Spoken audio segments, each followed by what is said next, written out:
What brightly colored annals. The journey of the Deliverer's conquest. Let me partake in it. Is this a fortress in the sky? This is the first step of my friend's journey among the starry seas.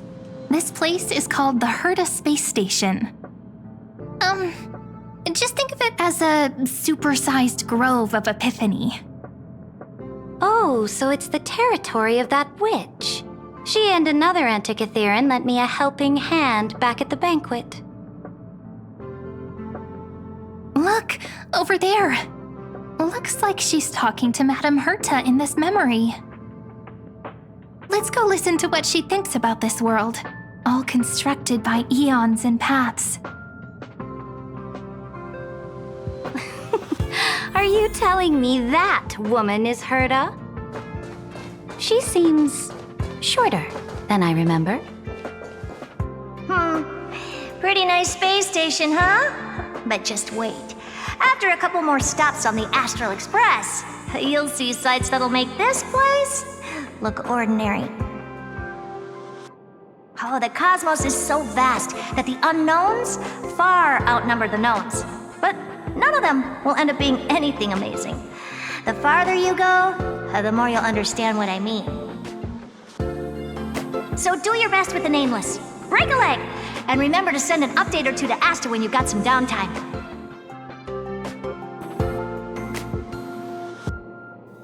She certainly shares my way of thinking. Only that instead of a conquest through blood and fire, they chose a gentler path. People call Madame Herta and Mr. Screwlum geniuses. Apparently, only the smartest people in the cosmos can receive the blessings of Nous, Amphorius' true creator. Do you mean that even individuals of such nobility are merely subordinates to a god? On the contrary, after all, it was the very first of them who created the god. But I don't really know all the details about that. You might be able to ask Madame Herta herself when you get the chance. Let's go check out some other worlds next, shall we?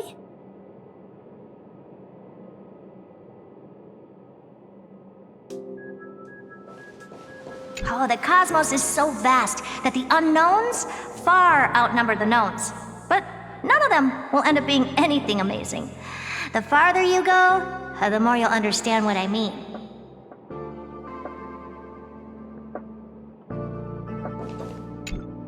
Oh, the cosmos is so...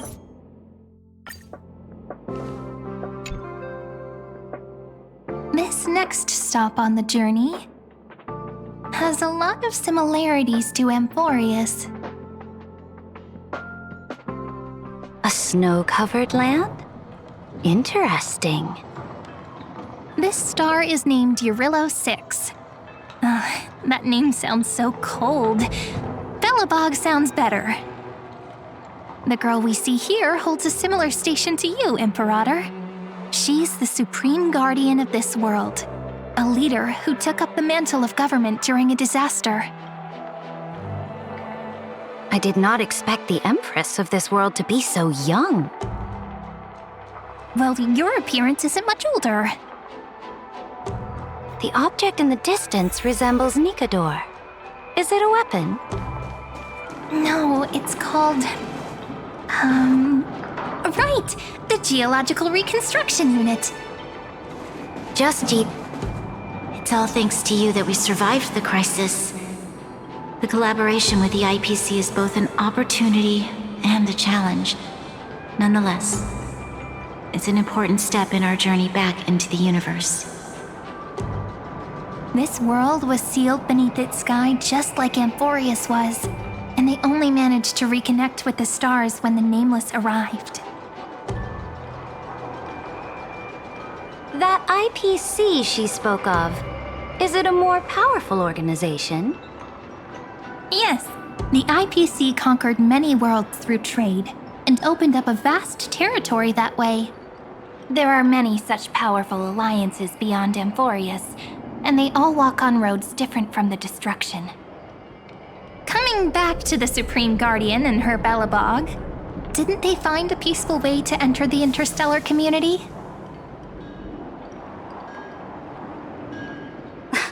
That cannot be true. That IPC would never have grown so big on trade alone. It may pretend to be a wealthy merchant with clean hands, but I am willing to bet that it grew fat on gory oppression and bloodshed. Its path of conquest must have had no mercy for the weak and would have destroyed them if needed. Are you telling me that this snowland never thought about tossing its dignity to the wind and kneeling to the IPC? I will not believe it. I will never allow the Imperator's empire to be sullied by others. Amphorius must become a power so strong that no interstellar foreigner would dare to look down upon us. Imperator, Belobog isn't as weak as you imagine. Listen. I indeed hesitated. But now I understand what we must do. Belobog must learn how to walk on her own until she no longer needs the support of others and can stand on her 2 feet among the stars. Even if I may not live to see it, I believe such a day will surely come. They still have their dignity intact. One day, that hope will melt through the ice and help them into a prosperous tomorrow. But the order of the cosmos is already set in stone.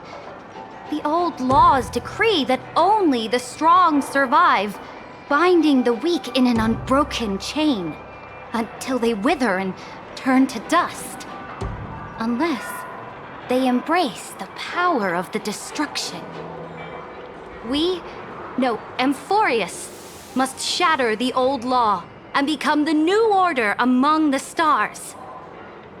Speaking of the Order, another one of my friend's companions may be able to enlighten you further on that. Let's go to the next page.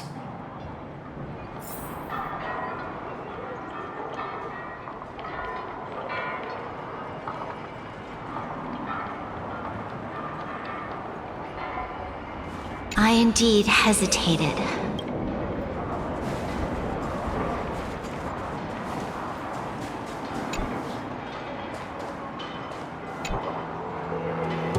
This next world is a nation of dreams. The first time I heard about that place, I didn't even know what to think.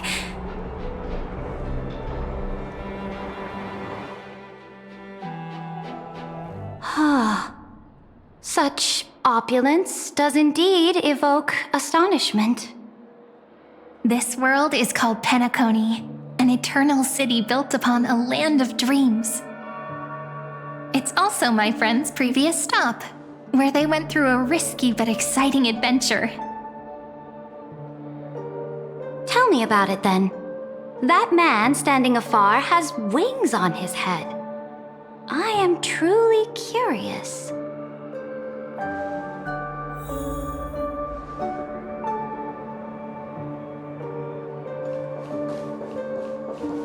I wish to gaze upon the views of the Reverie Hotel one more time. I'll be just a traveler when I come back here again. And perhaps, through a traveler's eyes, even the things I once knew so well will feel strangely different. Penacony is a land of the harmony, where all dreams and hopes merge and combine. It believes in unrestrained freedom, and that's how it lost itself in shallow delights. Then, this young man before you chose to rewrite its laws, using the power of the Order, hoping to shape a dream-bound paradise of perfect happiness. Yet, the paradise of my dreams remains far away. Perhaps a brief journey with the Nameless can show me more possibilities in my search for paradise. As for what Penacony should look like, it'll be up to her. No, up to their trailblazing now. Oh, it sounds like this ideal kingdom is no more. That's right. The people chose to wake up at the end. You can't see tomorrow when drowning in sweet dreams. This individual's law acknowledged only gods and constructs, leaving no space for humanity. And yet, the fact that he could accept defeat and resume his journey shows a rare self-awareness and clarity of mind. You are also very self-aware, Imperator. Then you must know that the world promised by the destruction also has no place for humanity. I am indeed very aware of Lycurgus's honeyed words of deceit. I have seen enough. Take me back.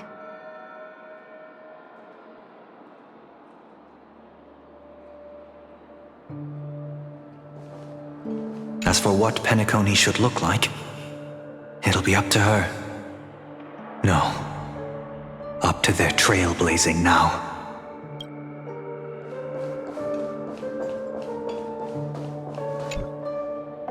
Then let's wrap up this trip down memory lane with one last scene. This absolute wonder. Isn't it pretty? That's our Amphorius. Our world flows and meanders in this endless band of light.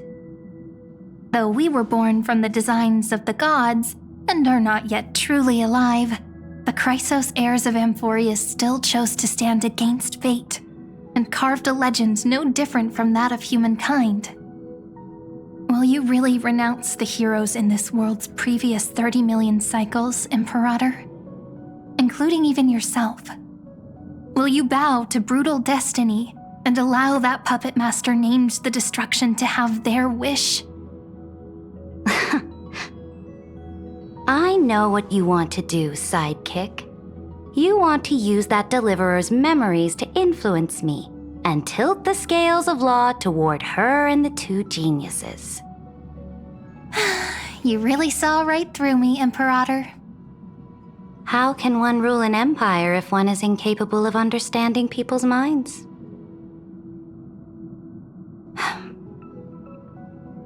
I have decided on Law's final destination. However, before I move my next chess piece, before we go on, tell me this, sidekick. Throughout her Trailblaze, was there ever a memory of the ocean?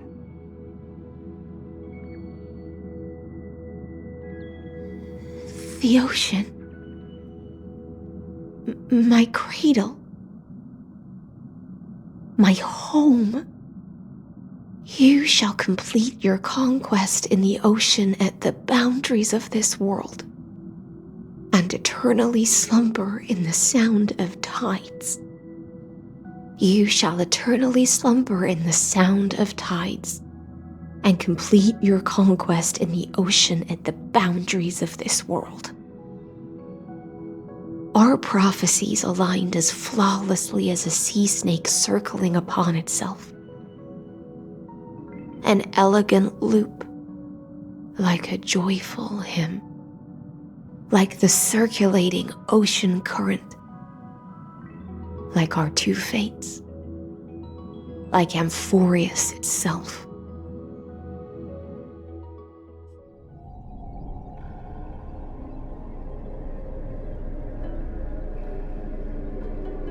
The trial is over. So tell me, who will own the divine authority of law?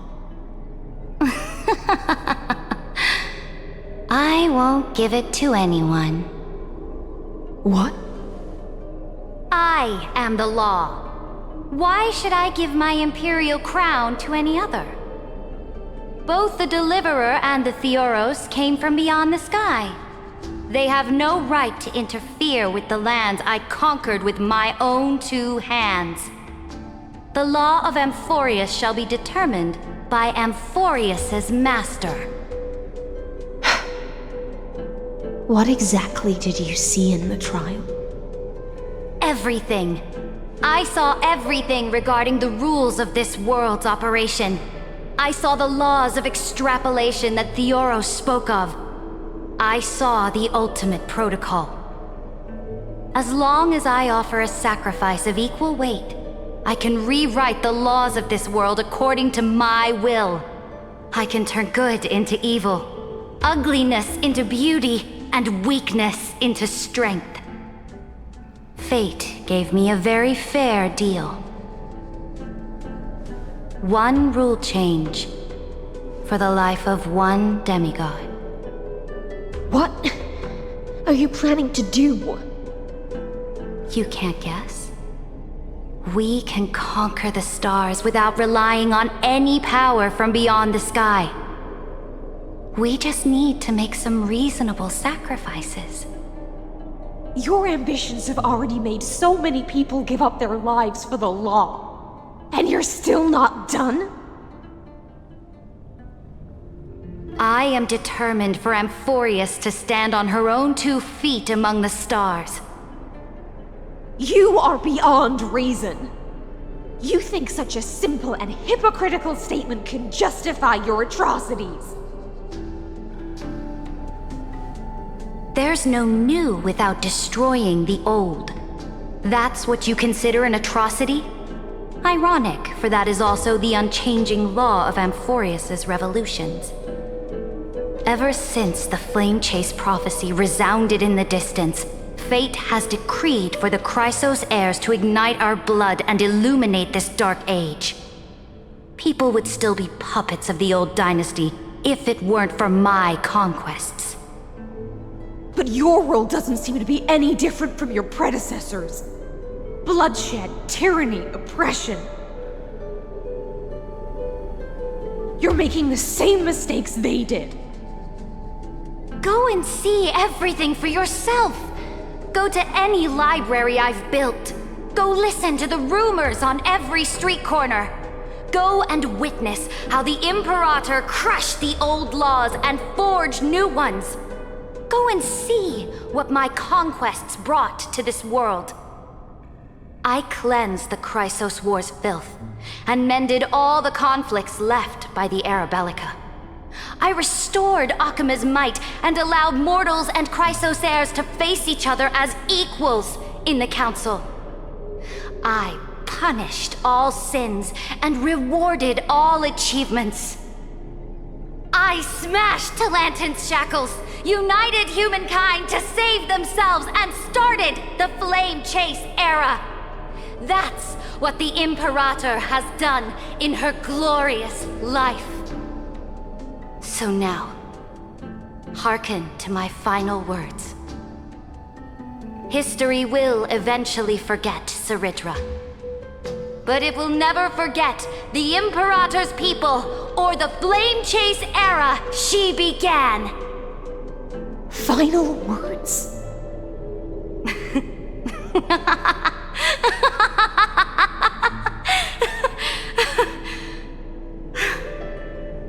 Amphorius is about to be destroyed. There's no time left for pointless debates. There is only one law I want to overturn to aid the final battle of deliverance. So I will only offer the life of one demigod. In the name of the Imperator, I command you one last time, Electra. Either sacrifice yourself for conquest, or pierce this tyrant's chest with your sword. Thus, the Imperator concluded her final speech. At the end of her life, at the last moment before she stepped onto the altar, she gave her most loyal subject the choice to decide fate, just as she promised her compatriots before her very first campaign. My blood flows in you now. Heroic compatriots, follow me, and we'll seize fate's reins! The Imperator fell. Some say that the Dux Gladiorum turned traitor and killed her liege. Some say that she imprisoned the tyrant in a shallow pond of water, then left. Which meant the Imperator had to kill herself to rewrite the law. There are countless stories about her death. All we can be sure of is when the knight left the vortex, the Imperator was still mumbling about their past conquests together. The beginning and the end of her existence. Imperator, wait! How could someone of your status come to the front lines? Let me be the flag bearer! The troops defending the pass to the west of the grove. Have they surrendered? They ran as quickly as they could when they heard your name. The Golden Cocoon Pass is now in the First Legion's hands. Good. What about the Delosian militia? The Third Legion set fire to the mountains and flattened everything west of the basin. They just need a few more days.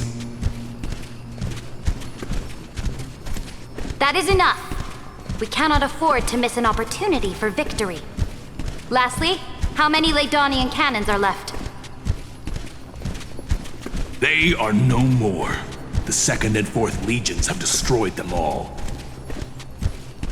Very good. They now have no way out, no reinforcements, and no artillery support. We will be able to liberate the Grove of Epiphany in the blink of an eye. We will launch the final charge 1 quint after the curtain fall hour tomorrow. Remember, as long as the Alliance's flag still flies on my shoulders, you must keep moving forward. Take no prisoners among the enemy's soldiers. All sages who resist are to be captured and tried according to martial law. And do not destroy any books. Now go! Notify the entire army! Understood! Those who are resolved to die, we salute you. Reporting in. The mountain dwellers are resisting fiercely, and the legendary Mountain Breaker has personally engaged in battle. Their formations are nigh impenetrable. Then cease our frontal assault. Send scouts to all legions and tell them to retreat into the Tritos Plains before the parting hour. What? Are you planning to surrender? It's a strategic change of plans.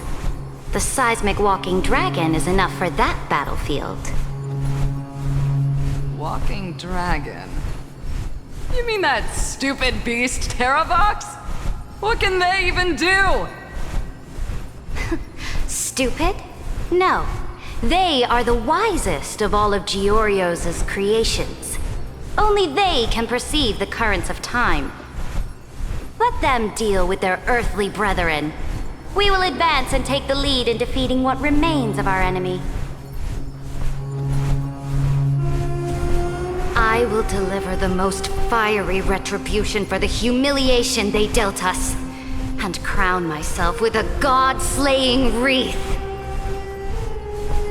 Understood. I'll see to it. Those who are resolved to die, we salute you. The Temple of the Three Fates sent a letter, Imperator. They refused to surrender and said this letter is their last warning to us. Tell the commanding officers not to launch any attacks unless they receive the Imperator's handwritten approval. Disobedience will be punished by death. What are you doing? The priests of the Three Fates aren't soldiers, but politicians. Do not mistakenly believe they don't have a plan. These dying pests will wring out every idea from their brains, all for short-sighted gain. They are much shrewder than we are. I am inferior to them in that regard. They also have the prophecy to wield as a weapon, something I am not blessed with. Launching an unplanned attack will only disadvantage us, as all of Emphorius will judge our actions. Which means I will be heading to the battlefield myself, just as I have always done. This time, however, I will go alone. I will conduct secret negotiations to ensure fate is on our side. Understood.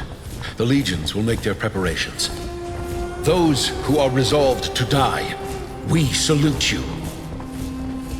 Why are we not allowed to march out with the army, Imperator? This will be a long voyage with no return. Those of you who bear the prophecy cannot come with me. Why are you personally leading this battle if it's doomed to fail? The Flame Chase journey cannot be without a leader. That is correct. The Empire will be without a head when the Imperator falls. But remember, as long as you seize the right opportunities, even a chaotic game will remain winnable.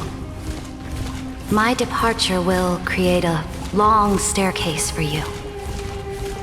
You will understand what I mean when news of my death reaches your ears. Saridra, is our journey about to be over? Destroy the old laws and forge new ones. My conquest has reached its limits within the borders of Amphorius. Since the prophecy already decreed that the Imperator would never conquer the stars as she wished, I will bow out here and try no more. More Chrysos heirs bearing divine authority will be born, and many more heroes will arise. Will they demand peace or war? Will they resist tyranny or become the next Imperator? I do not care. The children of the future will decide for themselves. Do not mourn for me. Anyone can kill the Imperator.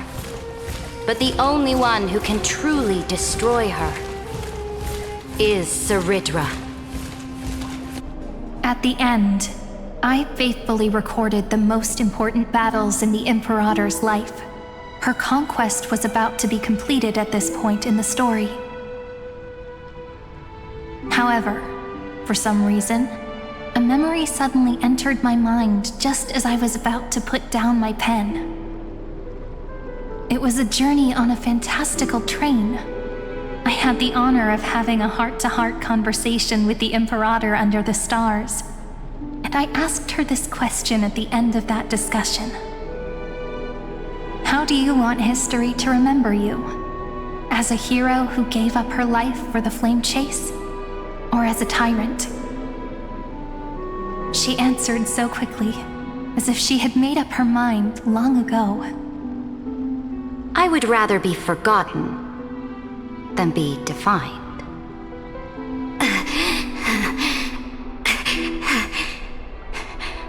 Because the law can be neither eternal nor unchallenged. And only humanity can pen laws into history's pages. Now, I have shattered the greatest law of Amphorius. The game is nearing its end. Dux Gladiorum. Even though you killed the Imperator in the previous 30 million cycles, this time, you finally found your own law. Then, High Sealants, Electra.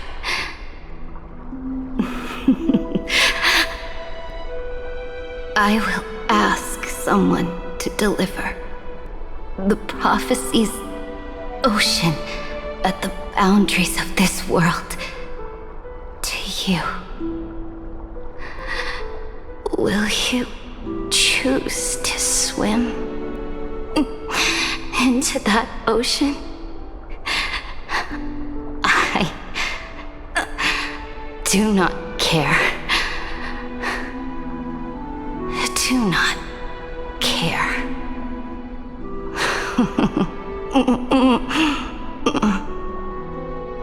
Imperator muttered about her conquests, and news of her death spread in the city. Freedom! Liberty! The tyrant is dead! Go! Shout this news in the streets! My people, my fellow elders, do not panic. Stand your ground. That usurper has paid for her ambition with her life. People once cheered for my ascension. And now they cheer for my fall. No matter. I am fond of applause.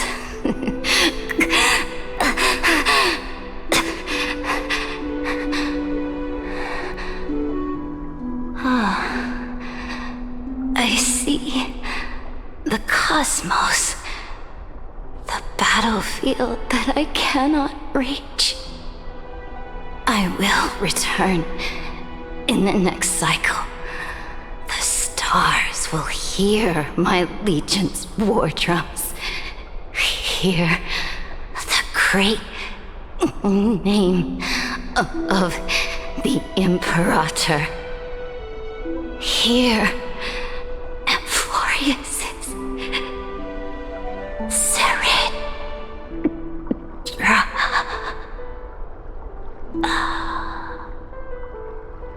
To this day, we do not know which rule the Imperator overwrote at the cost of her life. Perhaps the truth will only be revealed at the moment of checkmate, just like every chess game she ever played. We only know her death inflamed Akama. On one side of the city, those who defended liberty toppled her statues to the ground. On the other side, her supporters put themselves between the masses and her monuments, declaring loudly that the sovereign is still among the people. It is said that golden blood congealed into the same letters everywhere they fought. It was the name borne by Akama's first and final sovereign, the Imperator Saridra. But the one who bore that name did not see any of this. Her gaze was cast far away, and the sound of tides in her ears drowned out the people's cries. What was the Imperator thinking about in that prophesized ocean at the boundaries of this world? In that shallow puddle of stagnant water? Was she reminiscing about her past conquests? Or repenting for the millions killed for the flame chase? It was neither. The Imperator only saw how the surface of the water gleamed like that crude chessboard, dissected by light and shadow in the afternoon when her teacher played against her for the first time. Look at this chessboard. What do the pieces look like? They are strangely beautiful. They look like the stars in the night sky ablaze.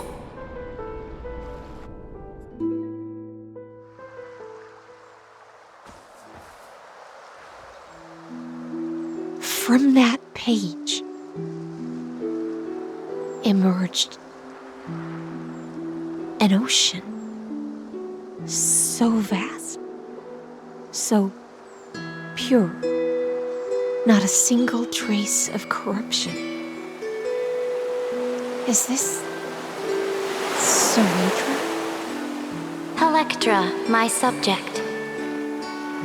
Ever since you walked out of the tainted ocean and pledged yourself to me, I have seen the abyss in your eyes and the emptiness in your heart. That was why I promised you a new ocean, where the Imperator's ambitions would serve as the currents, and loyalty would be its light. Electra, my subject. You have done your duty as my blade. The prophecy has now made its final decree on the road I intend to walk. My conquest is doomed to never reach the stars. But the Imperator never makes empty promises. So take this memory, This ocean, beyond the sky, as witnessed by the Deliverer. This is the final gift that the Imperator can leave for her subject.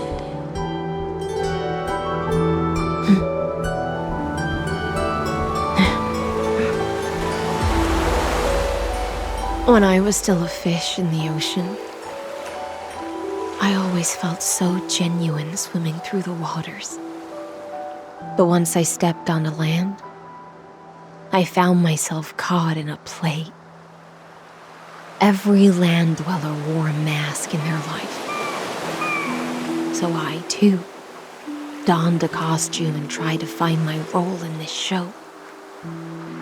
I became your blade in war and the violin strings at banquets. Do you still not get it? I do not long for the oceanic depths of my homeland, nor do I crave the swelling seas beyond the sky.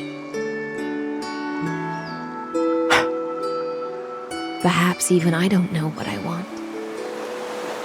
I still don't know where I should swim to even at the end. But I know one thing right now. A fish is simply a fish. And she can never leave the ocean she's in. But whether under the ocean or on land, we two prisoners who can never escape this cave can still look outside the cave and see the stars. I have to admit, the 12-factor simulation of life in this experiment has far exceeded my expectations. Make your choice then, Senior Society member. Do you want to keep walking down the wrong path and be remembered for your incorrect conclusions? Or do you want to return to the audience's seat and give yourself, Amphorius, and the entire cosmos a more fitting end? I must refuse. A dead man never fears death. Did I not make myself clear? Have you forgotten about our dear Lord of Silence?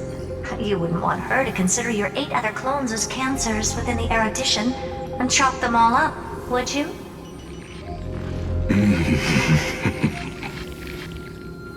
Your logical deductions are vastly different from mine.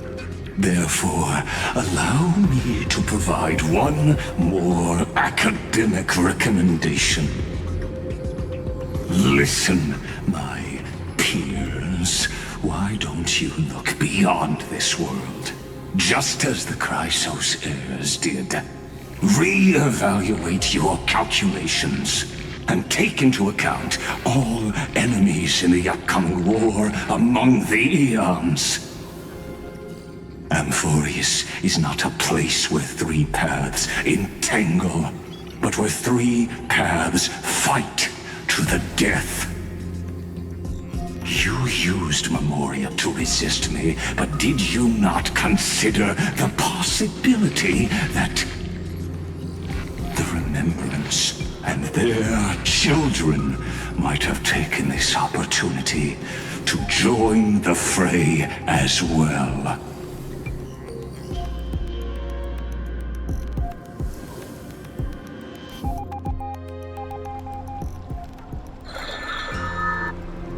Oh, so this isn't just silence.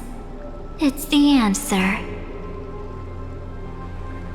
What was the last thing she said to you before you parted the waters at the Scale Gorge waterscape? A tricky question, but one with a simple answer. She didn't say anything back then, right?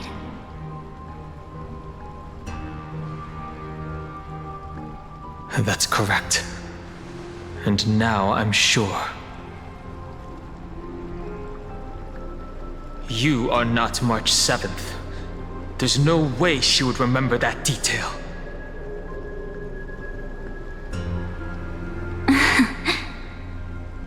I'll only warn you once. Leave her body now. How impulsive. That's not like you at all. Why don't you calm down and think about another possibility? I didn't take over March 7th's body. Rather, it's March 7th who regained my memories.